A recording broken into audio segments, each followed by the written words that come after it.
Good afternoon, this is Jill Davis, the principal of Meridian Junior High. I'm here to share my data report from the 2016-2017 school year with you. I want to thank you for the opportunity to work in such a great school. This first slide shows our average attendance rates over the last 5 years. You can see we improved slightly from the previous year. The attendance secretary sent out 67 letters to families. These letters ranged from reminding parents about the policy of calling in to more direct letters related to truancy. 11 one-time referrals were sent to the truancy officer. The truant officer is required to hold a parent meeting after a one-time referral. 4 students were given a full referral to the truant officer when their attendance failed to improve after the original meeting. These 4 students are involved in the court process during the 17-18 school year. Now I would like to talk about discipline. PBIS is used extensively at Meridian Junior High School. Minors are reported electronically by the teacher to keep accurate data.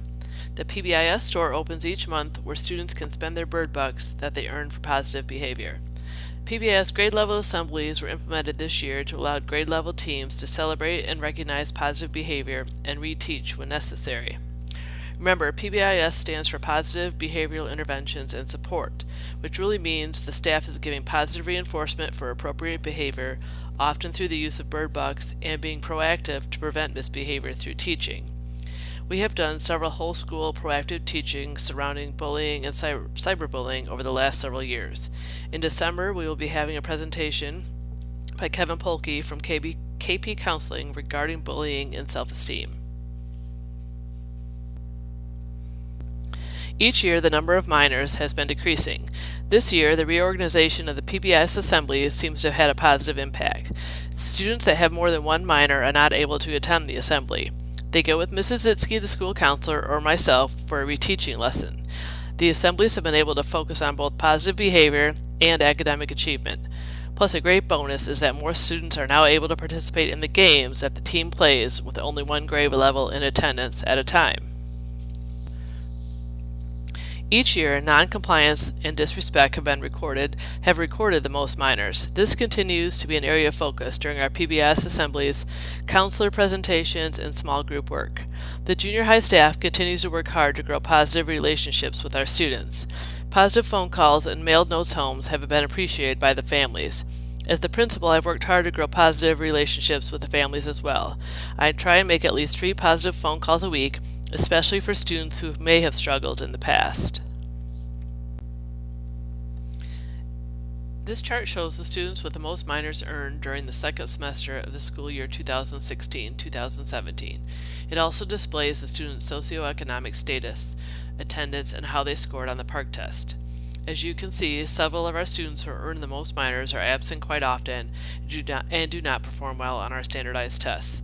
Remember, a B signifies that they were below grade level on the PARCC, while an M means they met grade level expectations.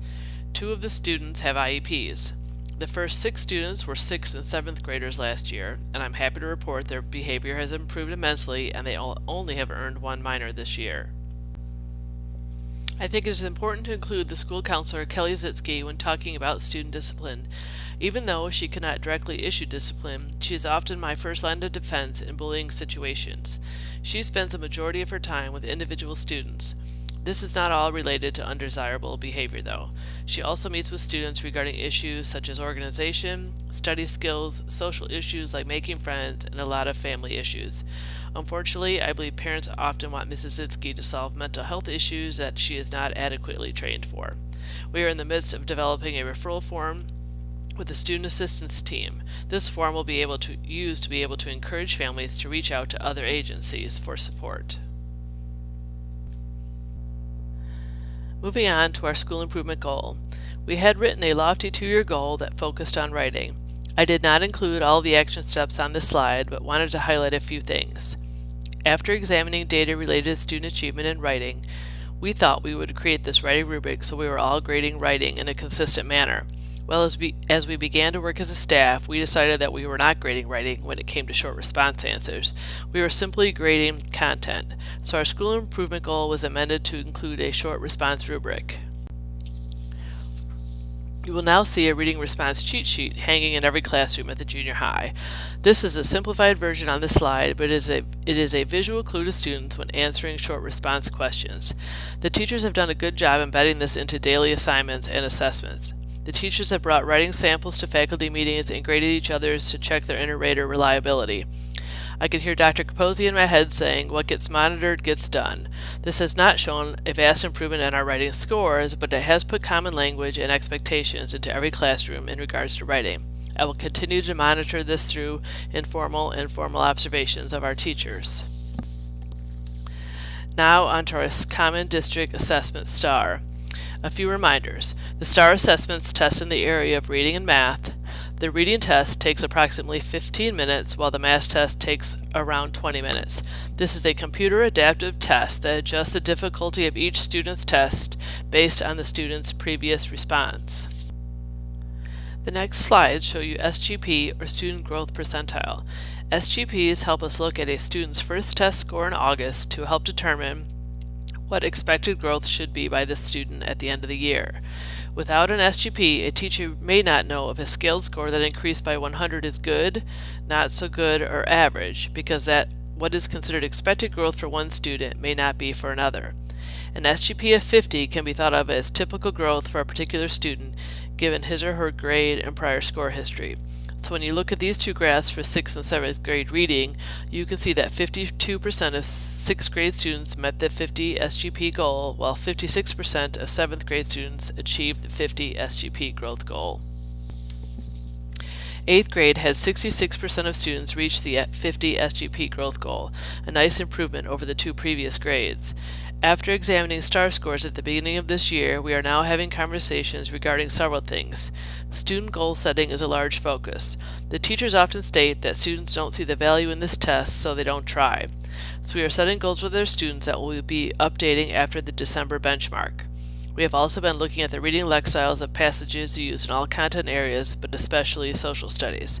And all of the teachers have been examining the rigor of questions they ask orally on assignments and assessments. The next two slides focus on math. I broke down the scores into the regular math students and the advanced math classes. The 6th grade advanced math students outperformed their peers, with 55% of them meeting their growth goal. When you average them together, it results in 52% of 6th grade students meeting their growth goal. The opposite holds true in 7th grade. The regular math classes had 60% of students meet their 50 SGP goal and only 48% in the advanced math classes. Overall, 54% of 7th grade students met their goal.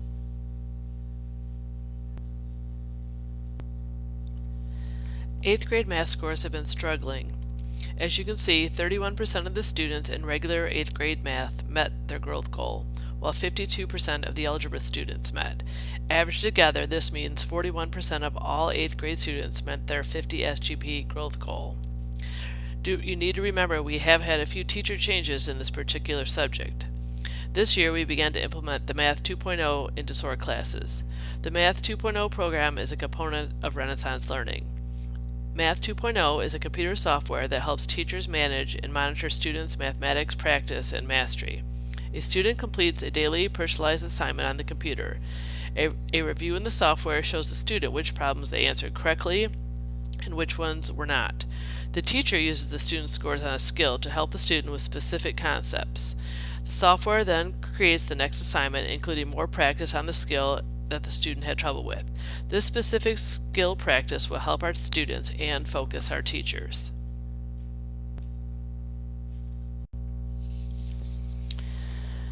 The next two slides show some data related to the students who received intervention services.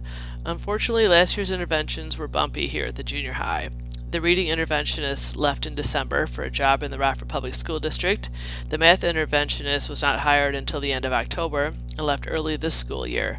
Both of these ladies did great things for our students, as you can see by their scores. On average, 67% of the students involved in interventions met the 50 SGP growth goal, while 58% of the entire school met this goal.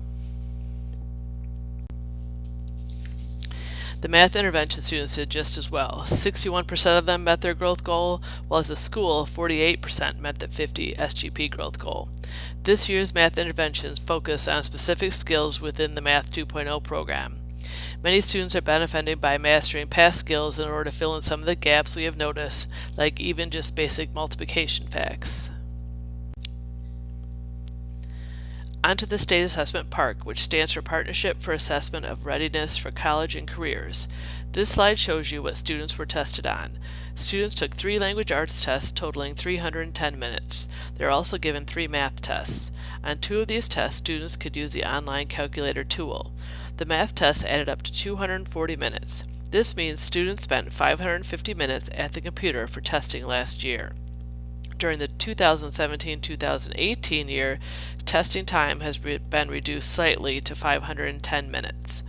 After reading several articles surrounding PARCC scores, it was found that schools typically score lower the first time that they take the test on the computer, which holds true for us here at Meridian Junior High.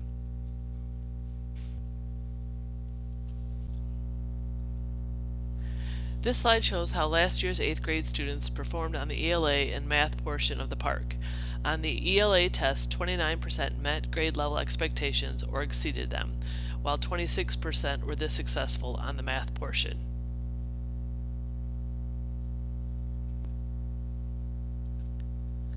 Our 7th grade students took the ELA test and 51% of them met or exceeded grade level expectations, with only 17% reaching this benchmark in math.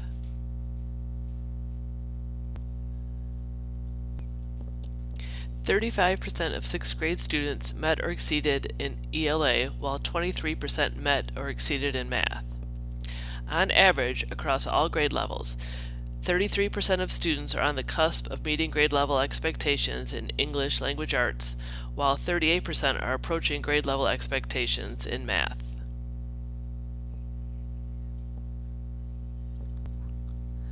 As you can see, we have some work to do to catch our neighbors in Byron and Pecatonica.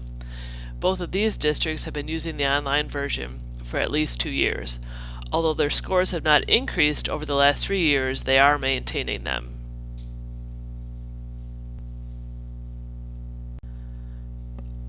When I met with the staff in November to look at the comparison data to the surrounding districts, it was a real eye-opener. We've had to have the conversations surrounding why our scores look like this. Yes, historically schools that moved to the computer version of the test scored lower their first year of implementation. Well, that definitely happened for us, but that cannot be the only reason. It is time to take some critical next steps.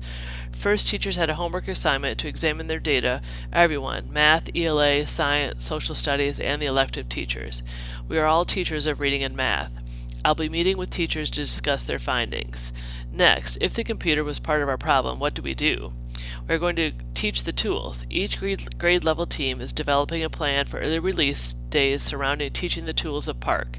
These tools include calculator, ruler, protractor, etc., but also the review button, the eliminate choice feature, and the pointer used to drag and drop answers. Teachers also stated students don't always view the PARCC test as important, so we are working on student goal setting ideas and incentives for students. We also decided we really need to take a hard look at the way we schedule the tests themselves. Last year we took 1 test a day, and testing seemed to never end. Now that we have the Chromebook labs, we are considering giving 2 tests a day. Teachers will also be examining the sample PARCC test items that have been released. The format is difficult, and they need to start asking similar format type questions in the classroom. This will be the focus of the early release time for teachers on December 8th.